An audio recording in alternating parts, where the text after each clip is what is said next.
2 Kings chapter 1.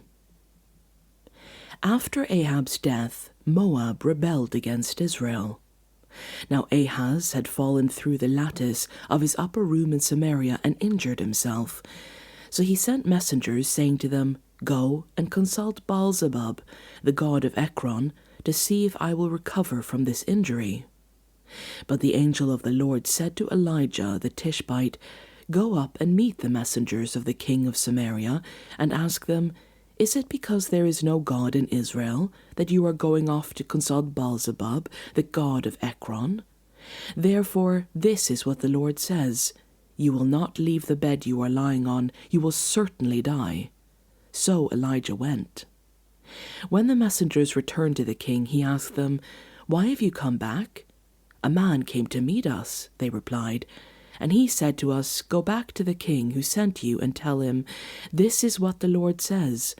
Is it because there is no God in Israel that you are sending messengers to consult Baal-zebub, the god of Ekron? Therefore you will not leave the bed you are lying on, you will certainly die.'" The king asked them, "What kind of man was it who came to meet you and told you this?" They replied, "He had a garment of hair and a leather belt around his waist." The king said, "That was Elijah the Tishbite." Then he sent to Elijah a captain with his company of 50 men. The captain went up to Elijah, who was sitting on top of a hill, and said to him, "Man of God, the king says, 'Come down.'" Elijah answered the captain, "If I am a man of God, may fire come down from heaven and consume you and your 50 men." Then fire fell from heaven and consumed the captain and his men. At this the king sent to Elijah another captain with his 50 men. The captain said to him, "Man of God, this is what the king says, 'Come down at once.'"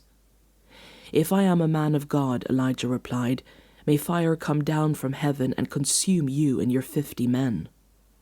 Then the fire of God fell from heaven and consumed him and his 50 men. So the king sent a third captain with his 50 men. This third captain went up and fell on his knees before Elijah.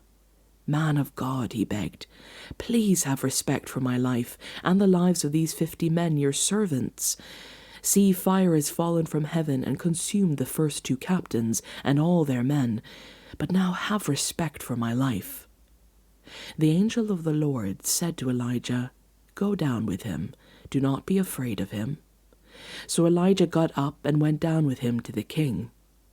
He told the king, "This is what the Lord says.